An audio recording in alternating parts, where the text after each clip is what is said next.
Ikiratam, ikiratam. I think I got it. I think I've got it. Ready?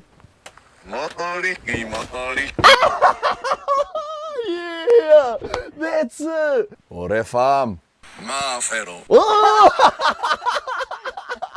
Let's try another one. Harikoa.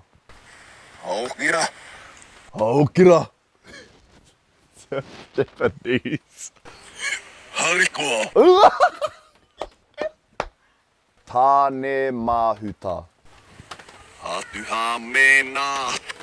Atuhamena. Whoa, that wasn't bad. Kei te pēhea koe.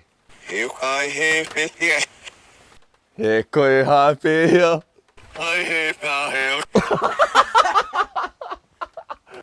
Kakariki. Ikirakak. Yeah! Wait. Ngā me nunui.